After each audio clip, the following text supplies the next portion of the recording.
We don't got that much to talk about. We got some things to talk about right now. As you can see, we at 500 Pearl Street. This is where they currently have Diddy inside of, where he is being having his court case. And so today, Jane Doe was on the stand once again, and we got the opportunity to hear her get a cross-examined. We got an opportunity to hear her get cross-examined by the defense. They got at least a minimum of at least one more day, but there's supposed to be 2 more days. Today we got let out early, and on Wednesday we're gonna be here late, and they suspect that Thursday is the last day she's gonna be on the stand. Apparently she gotta like go a place, so that's happening. Now with that being said, while she was on the stand today, there are a lot of things came out, and there's a number one thing that it seems like the defense is trying to do, but we spoke about that previously when before the defense even had the opportunity, and that is basically to make it look like she was complicit in this particular situation. And the first thing that the defense actually was asking her was about the deal that she made with the government so she cannot be prosecuted. Because if we really want to pay attention, like I was mentioning just yesterday while she was getting examined by the prosecution, a lot of her answers made it come across as these things that she was being a part of, she was willfully being a part of. Now, I'm not saying she was, I'm not saying she wasn't, but it seems like she was willfully being a part of these things, and that's 100% what the prosecution is trying to now, the defense team is now trying to make it seem like she was just 100% a part of the plan. She wasn't a victim. She wasn't somebody being forced to do something against their own will. She did all of these things on her own volition. And that's what the defense team was basically putting out today. And whether you believe it or not, I think that they made a very good case for their client. I think they made a very good case for Diddy. They have multiple different text messages where she's contacting these entertainers. That's what they call in the porn stars these days. They're like, if you's a porn star and you also do it for monies on the side, you're an entertainer. So that's what they call in these porn stars these days, entertainers. Whatever, nigga. Pardon my language. So basically what happened is she has multiple different text messages with these entertainers where she's actually speaking about and talking up these freak-offs that she's inviting them to. Now, if you add that to the fact that it seems that she has paid all of the entertainers, none of the entertainers received any money actually from Diddy himself. She was the one giving them the money. And she also has multiple text messages going with Diddy where she's basically saying, you know, she loves doing these things and she wants to do more of these things, and these are things that she wants to be a part of. So I think that this is gonna 100% help Diddy. I'm still not clear how her testimony is gonna help get Diddy convicted. I'm just being honest with you. I'm not sure how this testimony is supposed to help Diddy get convicted. I'm assuming they're just trying to lay the groundwork for something. That's what it seems like to me. But as of right now, all of her testimony is alluding to the fact, that she was complicit in these dealings. She's trying to obviously say it was under duress. She's saying she was in love, so therefore she did some things while being in love that she would not have done if not for the fact that she was in love with Diddy. So that's more of what she's saying. And they had this one particular aspect of the questioning where they was talking about how she would go to different porn sites. Apparently there's some porn site called Blacked or Block. I don't know what it's called. I just found out about it today. I'm not adulting hard enough or something. Or I'm adulting too well. I don't know how you call it. In any regard, so there was a porn site that she would go to, her and Diddy would watch. What up, Tada?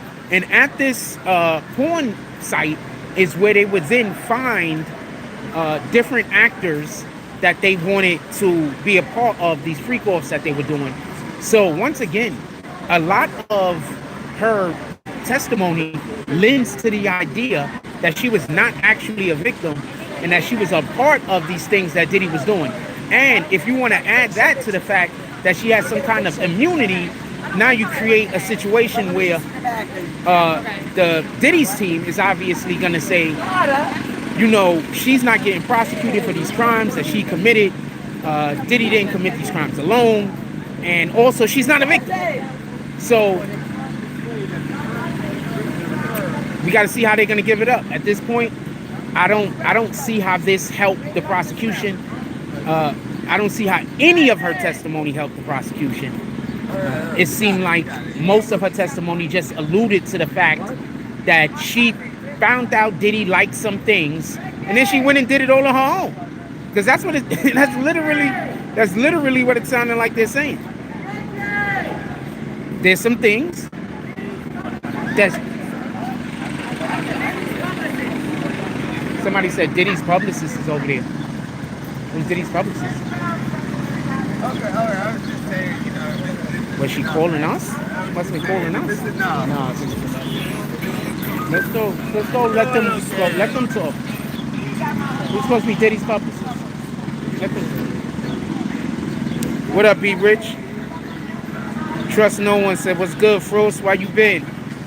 Well, we back in the courthouses now, fam. Pull up. So they're supposed to be talking to Diddy's publicist or whatever the case is.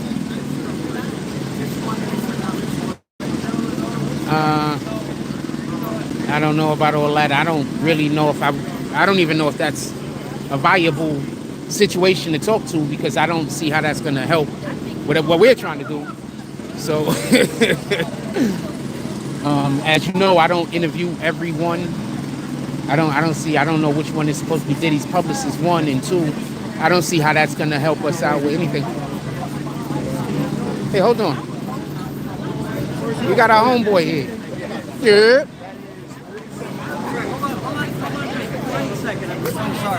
Brother, what's happening? What's up, man? Chilling. We on live. Say what's up to the people. Hey! I haven't seen you since Tekashi days. Yo, go get that book. You already know. Yeah, that's our people over there. Sean Sataro. He used to work at what's the name of that place? The Big Media, Big Hip Hop Media. That's my homeboy. He wrote the Tekashi book. Go copy. We missed it. They just came out and left. See, that lady tricked everybody from leaving the front of the building. Everybody just came out and left. That damn lady, I'm going like this to her. You think he's gonna get off? I don't have the slightest idea, but once again, I don't see how I don't see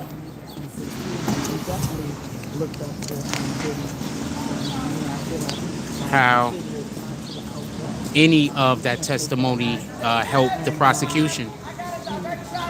Hey!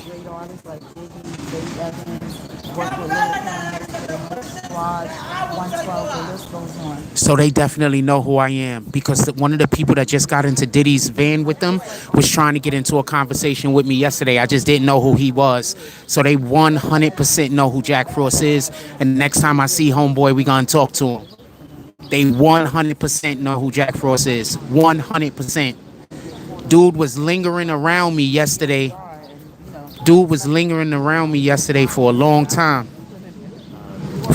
time. He was just lingering. I didn't know who he was. Now I just see him come out the building with these guys, with Diddy people. So they 100% know who I am. But they should know who I am, because Jay-Z tried to sue me once, or he sent me a cease and desist, apparently. You know, when you get them cease and desists, you doing good at your job, fam. So yeah, so Jay-Z sent me a cease and desist once, so I know they know who I know. Diddy know who I am. I don't want to tell y'all what it was about, because obviously I was told to cease and desist on it, but it was on some real shit. Yeah, so we're gonna most likely get into a conversation with the fam. It's every day with me and Brian. We're gonna we're gonna most likely get into a conversation with Diddy and the fam because, oh, we're gonna most likely get into a conversation with Diddy's fam because that dude was trying to. He was, you know, as people linger around you or whatever the case is. So dude was lingering around me for a dumb long time. I just didn't know who he was. So like I told y'all, all these people know who I am, fam. So we're gonna get into it. He just got in the fucking van with Diddy's son.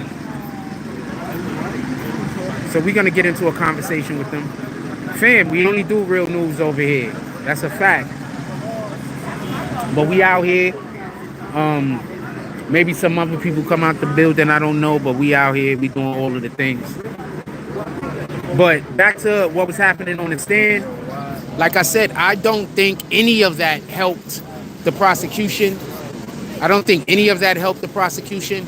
I think her whole entire testimony right now is going to be beneficial to the things that Diddy and his team is trying to say. Because everything that she's saying is basically she knew Diddy liked some things. And so therefore she facilitated those things for him. That's basically what she's saying. There's multiple times where Diddy is being slick, if that's how you want to say it.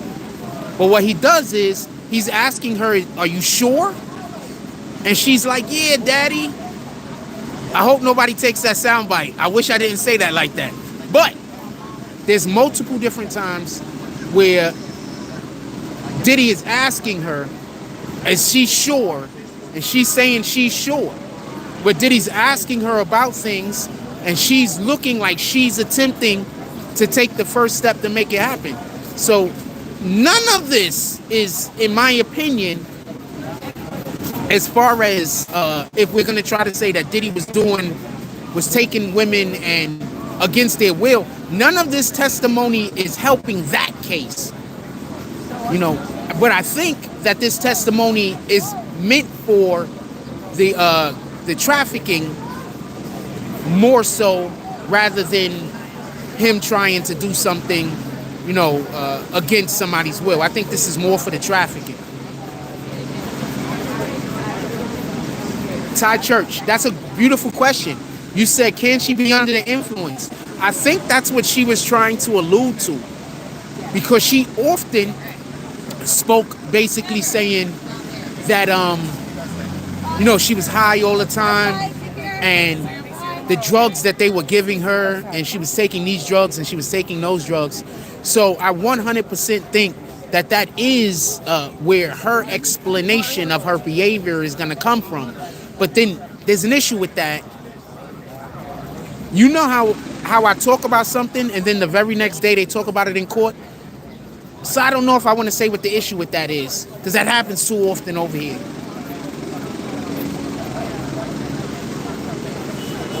Okay, so the issue with her saying that she was high, the actual issue with that is that when they first got together and she did the first freak off, that was in the beginning of their relationship, and she can't have that argument for the beginning of their relationship. So that means that at least one of the freak offs, she had to be cognizant of what was going on. And she also said basically her and Diddy basically never has sex unless it's basically with multiple different men. No women, mind you. This isn't I got 5 men and 5 women, or I got 2 or 3 women and 6 men. This is a situation where it's the girl and it's Diddy and it's another guy and maybe another guy. That's the situation. So this isn't a orgy. This is the train. Period.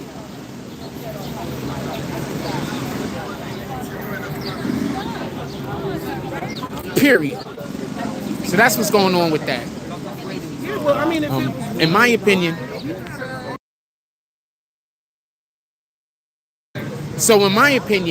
and I just want to be clear about this, I don't think they're making, I don't see the prosecution making a good case that this woman was forced to do something against her will. I do see the prosecution making a great case for sex It trafficking sucks that you can't find because it. she's done mentioned numerous times that they were in going from one state to another. That's been mentioned numerous times. And I think that that's meant to be like that, where there's a misdirect so that the prosecution is busy paying attention to one thing. I mean, pardon me. So the defense is busy paying attention to one thing while the prosecution is trying to do another. But also, with that being said, I don't really think that there is a defense at all for, I don't think there's a defense at all for the trafficking side of the aspect. So this might be them trying to just confuse the jury, because if you could prove one thing is wrong, sometimes you could get other people to agree other things are wrong that they're not sure about. You understand what I'm saying? So somebody might not be sure about a thing. So they'll be like, you know what? They were not, the other thing, they were right about the other thing. They might be right about this also. What up, AP? Salute. Somebody put my Cash App in the chat. I'm out here doing things. So just so we could be clear, that is, give me a question or two if y'all got any questions.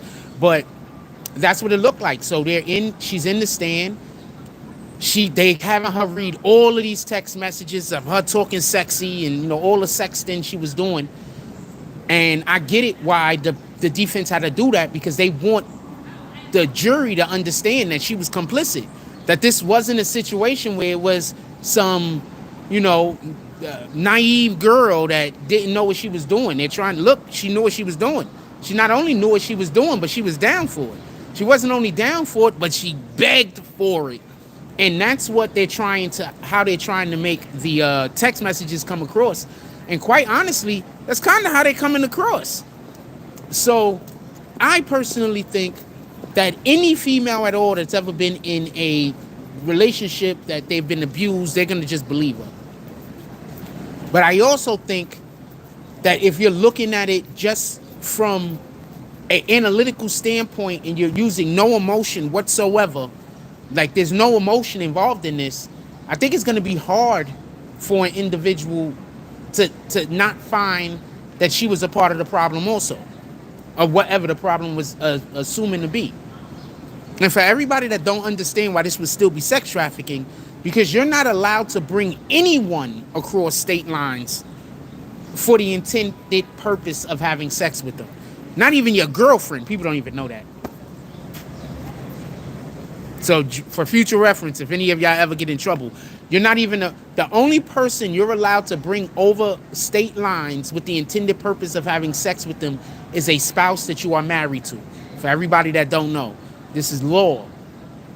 See, a lot of times people want to have these discussions, but they don't even understand what the law is. That's the law. You're not allowed to. You're not allowed to even bring another adult over lines unless, you could bring them over the lines, but not with the intended purpose. I don't know why it's like that. That don't even make sense, right? We all adults. But that's the way it is in any regard. Yes, we're going to be back tomorrow. But tomorrow, court opens late tomorrow. So there'll be no afternoon show. Court is late tomorrow. It's going to start at 1 o'clock tomorrow. It's going to start at 1, just so we can be clear. Yeah, that was crazy, yo. So the dude that just got into the car that came out the building with these niggas, I didn't know who the dude was, but he was like lingering. I'm not going to say lingering. Meandering. I don't know what word to use, but he was kind of like hanging out in the same area I was when I was going into the building this one time. Well, twice. I didn't say anybody wanted to talk to me. I'm just saying that it gave me the impression, like if I wanted to ask them questions or if I wanted to speak to them, the opportunity was there. Just so we could be clear. I don't know the name. Send me DM me an image of the guy DM me the image of the guy and I'll tell you if that's him. I don't know who the guy was. About this tall, that's all I know. About this tall, like you know how tall I am. I'm stupid. It was funny to me at least. Anyway, it's about this tall. You know, kind of a little stocky up top. I mean, I don't know the guy. 5'8", little stocky. You know what I'm saying? In any regard. So yeah, I don't know if the dude wants to talk to me. I just know that I had the opportunity to speak to him. But I'm gonna say something to him next time I see him. That's a fact. I'm trying to tell you. That's why I keep trying to tell you. These people know me, fam. I do a good job over here. You feel me? I do a good job. Independent of whatever anyone thinks. We do a good job over here, fam. Me and the whole team that's with me. We do a good job, fam. That's a fact.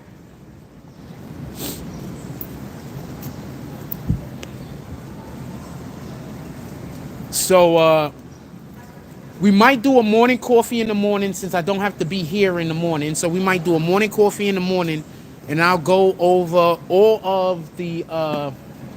of my notes. So that's probably what I'm looking.